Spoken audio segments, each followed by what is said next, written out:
All right, buddy. Welcome to the weather office. It's Lonnie and G here, talking to you about warm weather, what's going on, what our opinion is of it, what happened out there today. I know a lot of you are loving this. I personally have some mixed feelings about stuff like this. I'm also disturbed a little bit. Yeah, man. This is out of line. We shouldn't be. Yeah, I saw people outside in shorts. And you should not be in shorts outside here in like the first 2 weeks of February. Yeah. This is not good for our environment. But let me show you what happened. We are 100% dictated by our wind flow out there. Yeah. And when we were talking yesterday, George, we said, hey, look, we're seeing a westerly wind kick in. The westerly wind is going to prevent us from getting to that 60-degree mark, which it has during the afternoon. It has. However, exactly. At around 6, 7 o'clock in the morning. I put some, when I come over here, I added some of the actual temperatures we had through the night. So look at this, 5 a.m., 60 degrees in New York, and it's impressive. Look at the winds, guys. Look at the winds at that hour. This, like what Lonnie just said, the winds are the key to your temperature forecast. Because right now in the afternoon, it's 57. Let's be it's real. from the west. It feels cooler, you know. But how many times have we had, a lot of people equate sunshine, right? How many times have we had a bright sunny day and a freezing temperature to go along with it? All the time. All the time in the winter. You get a good, strong southwest flow, It'll change and things. numbers can check out Edison here at 36 at 5 a.m. Pretty typical for this time of year, right? Overnight lows in the 30s. Look at the 2-hour wind, 56 by 7:30. That's a 21-degree jump. 20-degree jump in 2 hours in the middle of winter. Atmospherically, an anomaly, not normal at all. You know what I mean? So it's a tough forecast to wrap my head around because we were looking at models yesterday. The models have been lowering. Absolutely. The models were going against what's happening. Interesting. And because they were picking up on that westerly wind coming in, much earlier. Totally. Right? And the westerly wind it's in place, but it didn't come in until after you reached some of those big numbers. But again, New York City had its warmest time of the day at about 6:30 in the morning, which should be, just about the coldest time of your day. So we are upside down here. And I was telling you early on, and I think, Georgia, you're on board with this as well. This is not great. This is not great for the planet when you're this warm in February. Also, look outside your window right now. I don't care where you are in the tri-state. Look outside your window and just peruse your snowpack. It's like not there. Snowpack is infinitely more beneficial to our water table than rain. The reason is rain has runoff, okay? It isn't all absorbed into the ground. Snow, and when the snowpack is out there, as it melts, it's much more absorbed into the ground than just like a good hard rain. We're 17 inches low this 17 year. inches below where we should be for snowfall. So low on snow. This might be like a day or two old, but yeah, no. So last year at this time, we had a good storm around the 29th of January that kind of put about 7-8 inches in the city. Yeah. But look at this, 0.4 this year, reflected with 60-degree days. This is La Nina on steroids. Yeah, La Nina basically gives us a lot of activity. So we've had a lot of storms, right? But it gives you typically a pattern where you're not always cold enough for snow. That means you'll still get some cold snaps, and certainly we've had the cold snaps last weekend, but it was void of moisture, and we didn't pick up any snow. It hasn't been lining up.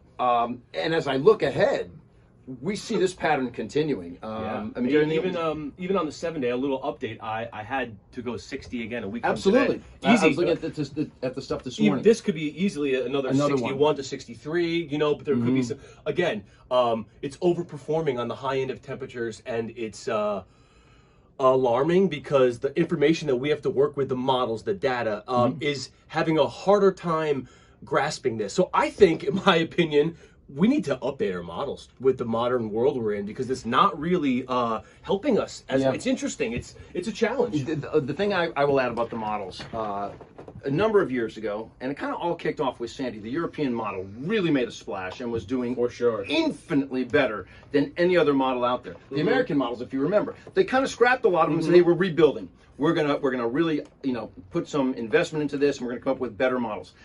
They have been doing better, but look, this is an imperfect science. It's definitely, look, meteorology is a science. It's an imperfect one, okay? You should be able, with any science, you should be able to duplicate an experiment and get the exact same result. In the weather world, it doesn't always happen that way. No. You can duplicate your conditions and get some different results. We just have to, models have got to become more precise. And it's like almost like even last night when we saw the temp of 55, we were like, hey, if we keep rising, let's raise our temp again. It dropped the hour. Yeah. So this is like, what Lonnie, what's like now casting. However, though, what he's referring to is last night at 10 p.m. Yes. It was 55 degrees. By 11 p.m. it was 54. So we thought, hey, we were on a little bit of a drop. A little bit of a drop. We also agreed that we'd probably see our warmest temperature 4, 5, 6 o'clock in the morning. And you did a great job talking about it last night. And hey, we could see records. It could be early morning, but in all honesty, 6 degrees during your coldest part of your day, hard to achieve. Crazy. What else blows my mind, we were talking about the winds. East of the city, it's usually cooler. Well, like you said, when you live by the water, a little bit warmer in the winter, a little bit cooler in the summer. But water temperatures are running in the upper 40s, low 50s. Yeah, so that influences when that air has an influence on comes the area. off the water. It influences us. We live on the land, right? But if it's coming off of water that's in, say, the 40s and the 50s, it doesn't generate the heat, 60-degree reading. But it did. And it did. And well, I'm a little mind blown today, humbled by the atmosphere, which happens. And it's healthy. It's told healthy Georgie, for us to be humbled by the atmosphere. When we brought Georgie in here, and he was this man. He was the shiny penny right out of meteorology school, and he is one of the best meteorologists I've ever worked with. But when he came in here, I said, look, just be prepared to be humbled, because it's all part of this business, and you cannot take this personally. We do our best to nail it right on the head. I like to be, my personal mantra is I like to give people a 3-degree guarantee, meaning my forecast will be within 3 degrees of what the temperature is going to be. And for the most part, we were there. If you remember, we were saying 58 is what we're going to be forecasting. 58, 61's within that 3 degree. But then when the temperature started coming down, that west wind was projected. I pulled it down 2 degrees, which is like, what you do. You adjust as you go. You nowcast. We had all the models saying colder, and yet the atmosphere doesn't care what the models think, and it overperforms. And they don't care what Georgie and I say. They don't care what I say either. We do our best, but it's an interesting, a little alarming day to me. I know, but all in all, listen. As we said, we knew it was going to be an abnormally mild day. We knew that. Is it going to be a record breaker? Well, that was going to be a stretch. What did your professor say to you? Oh, never forecast history. There you go. Never forecast history, because most of the time, 99% of the time, you're going to be wrong. Now, this is one of those times where, hey, the history was made in a few spots out there. But for New York City, we didn't break a record, but we did tie a record. Yeah. You go out east. Boy, this is mind-boggling. Out east, they give you. Yeah, let me show you a little something here. Georgie just built this earlier today. I had to update it because, again, going with the. Because when you break records, we typically break records by 1 or 2 degrees. That's a typical way to break. So check this out. Here's all of our airport reporting stations we use, our standards that we go by. Tied in Central Park. Lonnie, hit him with the list, man. Look, this is not. We didn't just crushed it again. You typically break a record. Typically, it's going to be by a degree or 2. 4 degrees here, 6 degrees here, 8 degrees. Yeah, man.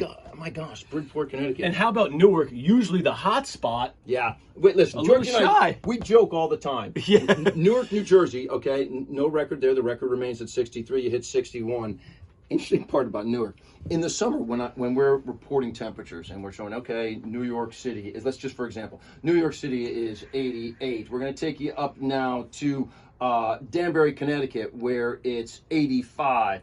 And then we're going to show Newark, and it'll be 96. 97 degrees. And we're convinced they have to have the thermometer sitting on the tarmac at the airport, just with all that heat radiating from the asphalt. But anyway, they did not set records today. But we had 3 that were so interesting. That were established. To me, that flip locally, knowing the area as well as we do, that's not an average occurrence. It's not normal. So to me, it's like, okay, hey, things happen. It's cool. Note it and use it in our forecast for next week. So next week, when we have the chance of 60s, we'll probably hit that 60 if that's the trend. The interesting part is every place that set record, and you can turn around and you see it on a big screen over here. But every place that established records today had a water influence. And this is what we're talking about. Georgie, what were water temperatures running today? I have to double check, but I believe the last I looked, upper 40s to low 50s. I can find out exactly. Upper 40s to low 50s. And with a southwest wind coming off that water, hitting Bridgeport, Connecticut, impressive. You got to scratch your head. You got to scratch your head. How do you pop a 62 when that air is coming in off of water that's around 50 degrees? Well, you have to consider the fact that that air is coming from places south and west of us that were super jazzed on heat, right? Yeah, Really they warm. They had some record temps. Yeah, in, the in South West as Virginia, well. I saw it. So it moderates moving over the water, but it still kept it to where some spots established records. Yeah, a actually, good chunk of the area did not, even but colder than I everybody. said, yeah. I think the takeaway here that look, only a few spots established records, a couple more tied records, but everybody had a crazy mild day. Georgie, let's blow him a kiss and say goodbye. We gotta get to work. Yeah, love you guys. Tune in.